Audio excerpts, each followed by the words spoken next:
السلام علیکم viewers, programme دیکھ رہے ہیں آپ براس ٹیکس اور میں ہوں آپ کی ہوسٹ معروف قریشی. ہمارے ساتھ موجود ہیں ہمارے اینالسٹ جناب زید حامد صاحب. السلام علیکم سر.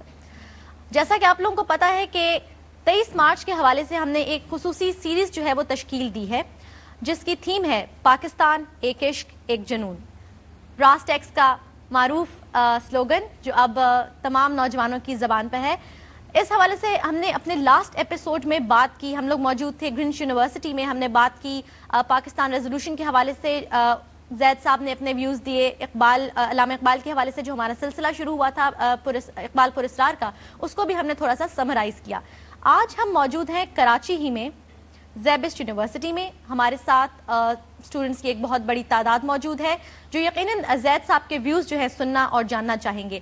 گفتگو کا آغاز ہم کریں گے تھوڑا سا پچھلی ایپیسوڈ کو ہم زید صاحب سے چاہیں گے کہ وہ بریف کریں، اس کے بعد ہم یہاں سے آگے کنٹینیو کریں. میں بتاتی چلوں کہ یہاں پر ایک کویشچن آنسر سیشن جو ہے وہ بھی ہم سٹارٹ کریں گے 25-30 منٹس کے بعد. آلموسٹ جو ہے آپ جتنے چاہے سوالات جو ہے زید صاحب سے کر سکتے ہیں، بیکاز نارملی آپ سب پروگرام تو دیکھتے ہوں گے اور بہت سارے سوالات آپ کے ذہنوں میں آتے ہوں گے، اور آج آپ کو موقع مل رہا ہے کہ آج آپ زید صاحب سے کھل کر جو ہے اپنے دل کی بات کہیں اور ان کے دل کی بات سنیں. زید صاحب پلیز کنٹینیو.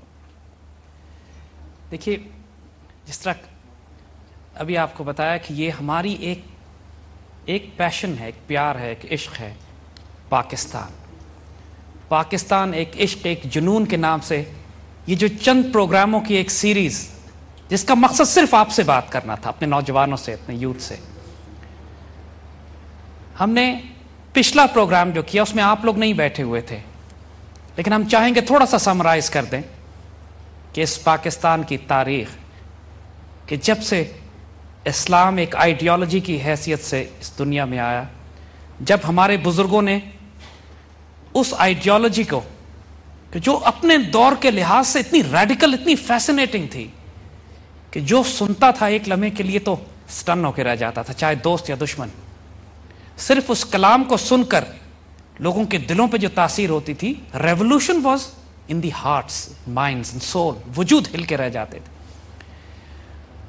اسلام جب عربین پیننسولا سے باہر نکلا ہے تو اس نے پرشین اور رومن امپائرز، دو بڑی بڑی گلوبل پاورز تھیں اپنے وقت کی، جو براہ راست اس کو کنفرنٹ کر رہی تھیں.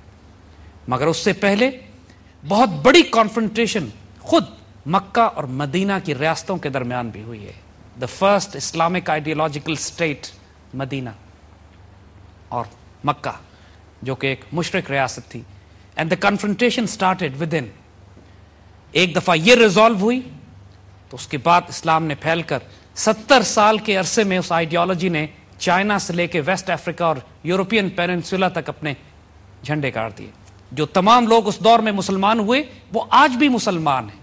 اس آئیڈیالوجی نے اس طرح ایبزارب کیا، اس طرح آئیڈیالوجی کو ایبزارب کیا گیا، اس طرح وہ اپنی مٹی میں جذب ہو گئی کہ چائنا سے سنکیانگ سے لے کر کاشغر اور چین کے وہ علاقے جو ایسٹرن ترکستان کہلاتے ہیں وہ آج بھی مسلمان ہیں.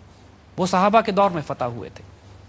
اور یورپین پیننسولا میں جہاں ہم اسپین میں داخل ہو گئے تھے، لیکن اسپین سے جب ہمارا زوال ہوتا ہے تو اس کے بعد کئی 100 سال تک اسپین میں کوئی اذان نہیں دی گئی. مسلمانوں نے جو تہذیبیں اس وقت بنائی، ہماری تہذیبوں کا عالم یہ تھا کہ پوری دنیا میں science and technology, astronomy, physics, chemistry, mathematics اور دنیا کی کوئی انجینئرنگ، کوئی جدید سائنس جو آج آپ پڑھ رہے ہیں اس کی بنیاد اسی دور میں رکھی گئی. مسلمان سائنٹسٹ اس وقت 1000 سال پہلے پروگرامیبل کلاکس بنا رہے تھے. تمام اس وقت ایسٹرونومی میں جو ستاروں اور سیاروں کے نام رکھے گئے ہیں وہ مسلمانوں کے رکھے ہوئے ہیں. عربک نیومرلز ABCD 1 2 3 جس کو آپ پڑھتے ہیں وہ سب عربک نیومرلز ہیں جو مسلمانوں کے ایجاد کیے ہوئے ہیں. تو اس شاندار تہذیب جس نے دنیا پہ کئی صدیوں تک ایک ایسے روشنی کے مینار قائم کیے، ایسے عظیم الشان سائنسدان، حکمران، لیڈرز، ایسا عدل اور انصاف کے خلیفہ وقت اور بادشاہ وقت بھی عدالت میں کھڑا ہو کر اپنے لیے قاضیوں اور ججوں سے انصاف لیتا تھا اور ظلم نہیں کرتا تھا اپنی قوموں پہ. اور قاضی بھی ایسے کہ خلیفہ وقت کے خلاف فیصلہ دیتے تھے. پھر جب مسلمانوں کا زوال شروع ہوتا ہے اور ہم 20ویں صدی کے آغاز تک پہنچتے ہیں تو حال یہ ہو چکا ہوتا ہے کہ خلافت عثمانیہ بھی ختم ہو چکی ہے، مغل بھی ختم ہو چکے ہیں، اور پوری دنیا میں اتنا تاریک اندھیرا ہوتا ہے مسلمانوں کے لیے کہ سوائے مکہ اور مدینہ کے کوئی علاقہ ایسا نہیں ہوتا کہ جو آزاد رہ گیا ہو. اور اس تاریک دور میں اللہ تعالیٰ تحفے کے طور پر علامہ اقبال کو بھیجتے ہیں. وہ علامہ اقبال جو ایک مردہ قوم میں ایسی روح پھونکتے ہیں, اس کو ایسے بیدار کرتے ہیں, اس کو ایسا زندہ کرتے ہیں کہ یہ قوم جو اپنے مستقبل سے تاریک مایوس ہو چکی تھی, جس کے آگے صرف تاریکی اور اندھیرا تھا, 20 سال کے عرصے میں ایک براعظم میں سے حصہ کاٹ کر اپنا ملک بنا لیتی ہے.